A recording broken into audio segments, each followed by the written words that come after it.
पर उम्मीद करता हूँ कि आप सब लोग ठीक ठाक होंगे, घरों में महफूज होंगे, कोरोना वायरस से बचे हुए होंगे। आज हम आए थे एक और गांव की सैर करते करते हमें याद आया कि जो एक चीज़ हम हर वीडियो में मिस कर रहे हैं वो है हरे भरे खेत, हरी भरी फसलें। सो आज की स्पेशल वीडियो हम सिर्फ इस चीज़ पर बना रहे हैं, हरी भरी फसलों के ऊपर। इस वक्त हम आए हुए हैं मकई की फसल में। जैसे कि आप मेरे बैकग्राउंड में देख सकते हैं, कैमरामैन आपको दिखा रहा है, ये है मकई की फसल, छल्ली की फसल जिसे कि क्रॉप्स कहते हैं। बहुत ही कमाल की फसल है, बहुत ही शानदार फसल है। फसल की कटाई हो चुकी है जैसे कि कैमरामैन आपको दिखा रहा है। जब मकई की काश्त हो जाती है, जब मकई को काट दिया जाता है तो वो कुछ इस तरह की दिखाई देती है। और जैसे कि आप ये मेरे बैकग्राउंड में देख रहे हैं, ये उगी हुई मकई की फसल है और इस पर ये आपको लड़का दिखा रहा है कि छल्ली उगी हुई है। इस तरह से छल्ली उगती है। फ़ाबिया जी अलाई रब्बी कुमार तुकज़ीबान, और तुम अपने रब की कौन कौन सी नेमतों को झुटलाओगे।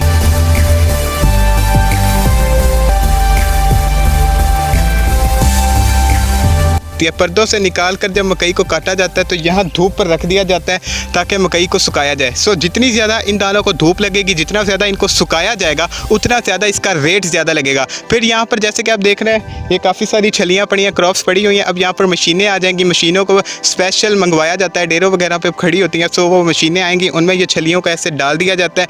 इनके दाने अलग हो जाते हैं और दानों के बाद जो सेपरेट चीज़ रह जाती है, जो ये चीज़ होती है, इसे तुक्का कहते हैं। दानों को व्यापारी ले जाते हैं, सेल कर दिया जाता है मार्केट या बाज़ार वगैरह में, और जो तुक्का होता है वो भट्टों वालों को दे दिया जाता है। ईंटें वगैरह बनाने में इसकी ज़रूरत पड़ती है, ये वहाँ पर काम आता है। सो बहुत ही कमाल के शाहकार है, बहुत ही प्यारी चीज़ है।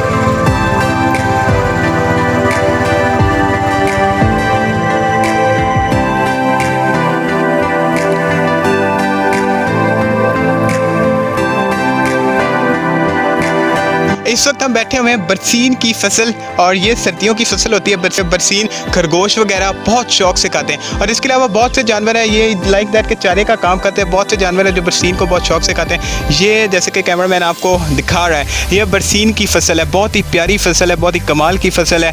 Very great, very nice. So इसके अलावा ये सर्दियों की फसल है, सो इसलिए अब हम गर्मियों में यहाँ पर आकर बैठे हुए हैं। सो ये फसल अब ख़त्म हो रही है।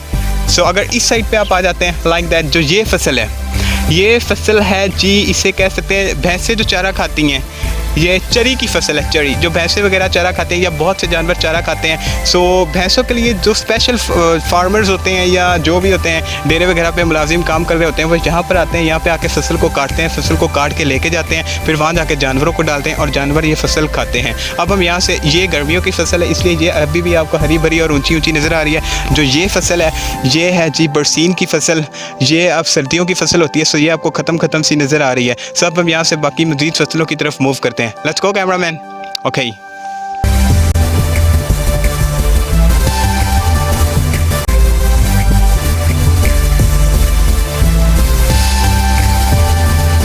सो right now we are sitting at the धान की पनीरी के ऊपर। इस वक्त हम बैठे हुए हैं, जैसे कि आपको व्यू नज़र आ रहा है बैकग्राउंड में, बहुत ही प्यारा व्यू है, बहुत ही कमाल का व्यू है। अब तक हमने जितनी भी फसलें विज़िट की हैं, जितनी भी फील्ड्स की हमने वॉक की है, ये जो फसल है सबसे प्यारी है, इसका व्यू सबसे खूबसूरत है, हसीन तरीन है।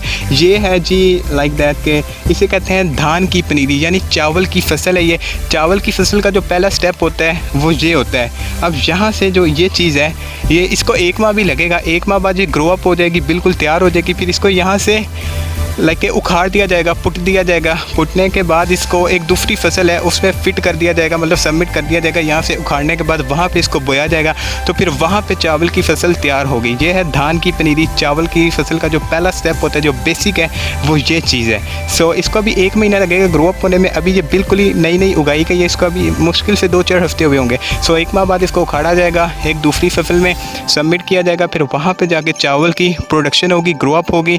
सो फिर वहाँ से चावल तैयार होंगे। चावल, डू यू नो दैट कि चावल दुनिया के हर मुल्क में खाए जाते हैं। लोग खाने से ज़्यादा, गंदम से ज़्यादा चावल को तरजीह देते हैं। चावल बहुत ही ज़्यादा खाई जाने वाली चीज़ है। इस वक्त दुनिया में चावल को 99.9% रेटिंग हासिल है।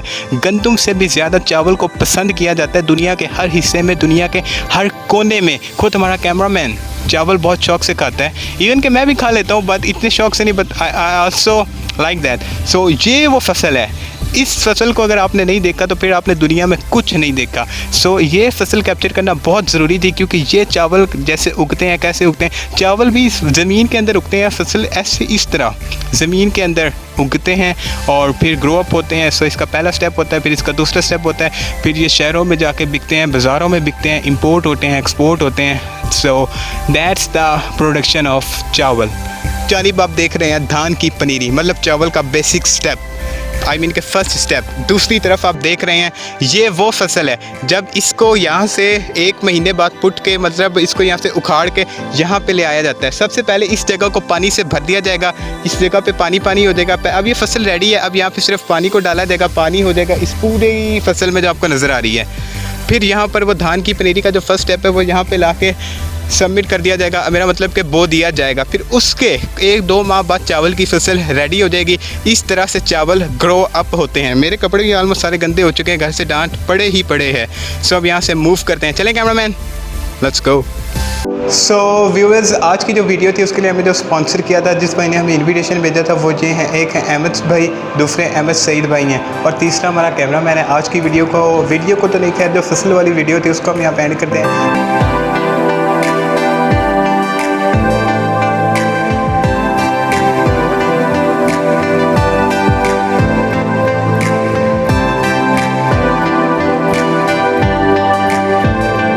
राइट नाउ व्यूअर्स, हम इस वक्त खड़े हैं पीच आड़ू के दरख्त के ऊपर।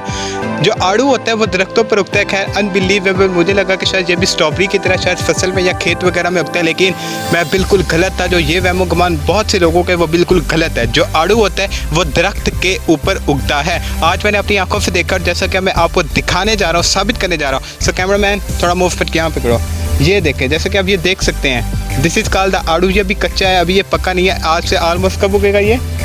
1 माह बाद ये फुल आड़ू पक जाएगा। सॉरी, ये बाय चांस मेरे से टूट चुका है, कोई इशू तो नहीं है, आई एम रियली सॉरी।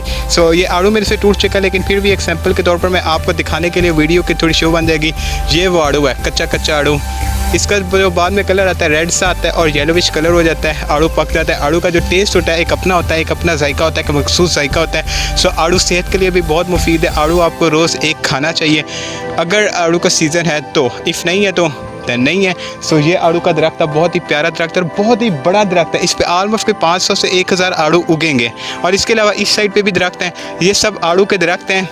एक तरफ से आप इसे कह सकते हैं कि ये आड़ू का मिनी बाग है, मिनी बाग ऑफ आड़ू इसे आप कह सकते हैं। सो आड़ू की ये फसल थी, हमारी आखिरी डेस्टिनेशन थी। इससे पहले हम फसलों में गए थे। फसलों में हमें एक भाई ने विज़िट करवाया था, अहमद सईद घुम्मन ने। सो ये भी एक लड़का जो हमें यहाँ पे लेकर आया, अपनी फसलों में लेकर आया, उसका नाम अहमद सलीम है। सो यहाँ पे अब हम वीडियो को एंड करते हैं। यहाँ से अब हम घर को मूव करते हैं। कैमरामैन ने भी अपने बिज़नेस पर जाना है, सो उसके पास भी टाइम कम है। मेरे पास तो बहुत टाइम होता है, लेकिन क्या करूँ, मैं अकेला शूट कैसे करूं। आज मैं वैसे अकेला शूट करने आ रहा था, लेकिन बाय चांस कैमरे ने आके डोर नॉक कर दिया कि कहता कि चलो चलते हैं, मेरे पास 2 घंटे हैं। मैंने कहा ठीक है, 2 घंटे में हमारी वीडियो शूट हो जाएगी। सो आई थिंक सो ये वीडियो 5 से 10 मिनट्स की बनेगी। सो यहाँ पे वीडियो को एंड करते हैं। अल्लाह हाफिज़, टेक केयर, अपना ख्याल रखिएगा, दुआओं में याद रखिएगा। चैनल को लाइक कर दें, सब्सक्राइब कर दें और साथ ही साथ शेयर कर दें। मिलते हैं एक नई वीडियो में, तब तक के लिए अल्लाह हाफिज़।